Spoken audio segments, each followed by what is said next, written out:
په شروع په نامه در بزالجلال چې خاص او ډېر بخښونکی مهربان د پروګرام پښتو فاینډ سره ستاسو د حق درملګري ته ما ستاسو په درو خدمت کې حاضر یم. خپرونه د ولس ښېګړه علاقه چې کومه د عزتمندو خیمې ته رالم یو ځل بیا د حمیدالله کور ته رالو کوم چې تاسو تېر شوې خپرونه کتلې وه خو دلته حالات نه بدلېږي جي واپس رالو هغه کور ته نن سبا هغه حمیدالله هم ډېر زیات سخت دی رالمه جبهګۍ ته خیمې ته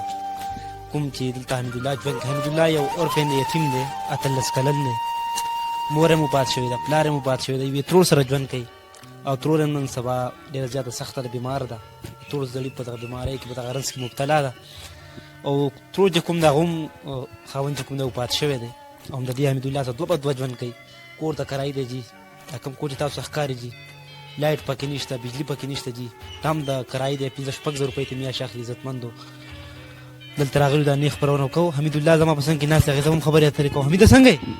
نه یم ښه بیماري ده راته سخت یم حمیدالله نو ستاسو هم تېر شوې خپرونه هم کړې وه نو ستا دا حالات نه بدلېږي حمیدالله نه بدلېږي نو څه وکړم سخته ده رامندې قسې ته خو د اختر نه راسې بیمار یې تو په علاج یې څومره خرچ دی راځي حمیده په علاج اوس هېڅ پته نه لګي نو 10 لکه روپۍ پرې راغلي وو اوس هم نه یم ټوکه 10 لکه د دې علاقې ولس سره تپوس پوښتنې نه راځي نه راځي هېڅوک هم نه دي دا ولې حمیده هېڅ پته نه لګي دا راته ووایه ستا د هغې نه پس بیا بل اپرېشن وکړو د دغه ټي بي بیمارۍ نه پس نه وکړه بیا 2 پیرې مې وکړو نو دلته خو دا سلي تېر شو موسم دونه یخ نو علاج څنګه کوې نن سبا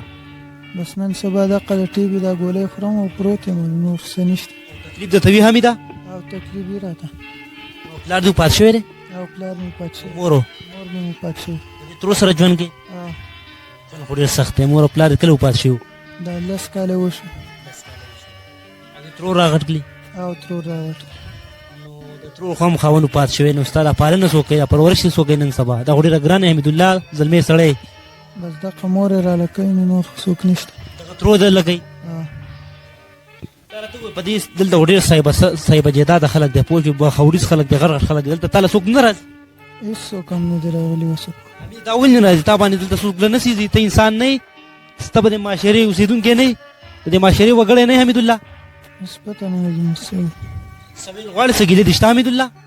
ولې نشته ګیله چې ټول زما سره امداد وکړي پښتنو ته دا خپله ګیله ډالۍ که که نه دې خیمې د دې جبهګۍ خو ډېر درانه پښتانه دي د دې تیمارګۍ ډېر خو ډېر درانه پښتانه دي دا نه راځي ستا تپوس پوښتنې له حمیده نه دي لا راغلي حمیده ته چې ډېر خفه شې که نه ډېر زیات خفه زړه دې څه راځي بس په زړه مې دقه خفګان دی دقه سخته ده رامنده دا راته ووایه ته به چې مخکې ماشومې لوبې به دې کولې کله چې روغ وې پوه شوې ملګرو سره به دې ګیم کوو کرکټونه به وتلې مازدیګر نو اوس یې زړه له څه راځي حمیده اوس مې زړه له ولې نه راځي خفه کېږم هغه ملګري سره میلاوېږي ملاقات ځکه کوم چې ستا مخکې ملګري وو یاره دا تقریبا بیمار شوی چې یم نو بیا راسه نه دي میلاو شو ملګرو هم پرېښودې بس یې خفه کېږي زړه ته یې څه درد راځي ژړا راځي ولې نه راځي ولې نه خفه کېږي ډېر خفه شي زړه ته یې څه راځي دقه خفګان مې زړه ته راځي نو د خپل بیماري دې نه جړې حمیده د خپله بیماري مې ولې نه جړې هره شپه جاړم څوک نه راځي زړونه سخت شوي که نه او زړونه سخت شوي څوک هم نه راځي سویل غواړې ټول درانه پښتانه دې ګوري نو زه به څه ووایم حمیده دلته ډېر درانه خلک دی پوه شې ډېر خو ډېر درانه خلک دی ما ته پته ده پوه شې ټول پښتانه درانه دي په مونږ ته قابل احترام دي څه ورته ویل غواړې څه به ورته ووایم چې ټول زما سره امداد وکړي چې زما علاج وکړي چې زه ټیک شم ډېره مننه الله دې خوشحاله کړه عزتمند حمیدالله خبرې تاسو واورېدې دا د ټي بي مریض دی په ټي بي په دغه بیمارۍ کې په دغه رنځ کې مبتلا دی د دې د خېټه تاسو پرې فوټیجو کې کتی شي دا 3-4 دی دا سیرلی دی جي دا بیمار دی دلته څوک د ودرېدو نشته ځکه چې زړونه سخت شوي دي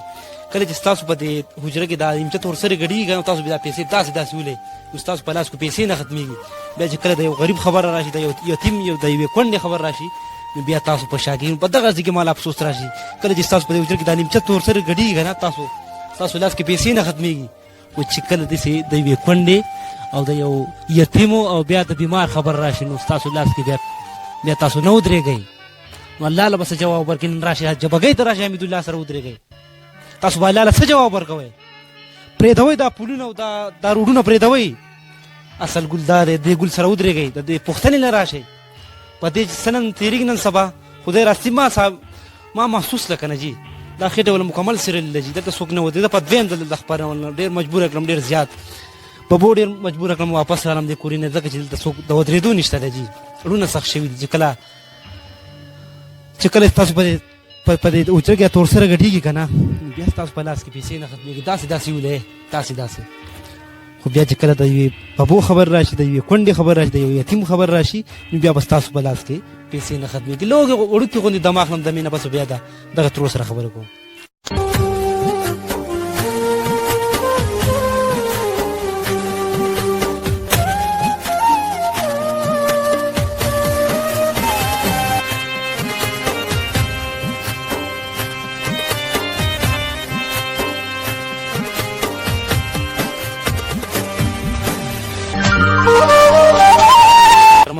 دا وخت د حمید چې کومه ترور د هغه پسنګ کې ناسته ده دا هم کونډه ده چې بیماره درې څلور بیماریانې دي په دغه رنځ کې په دغه تور زیړي په بیمارۍ کې مبتلا ده السلام علیکم وعلیکم السلام څنګه یې طبیعت یې ښه دی څه ښه والی دی بس دغه بیماري ده راسخته ده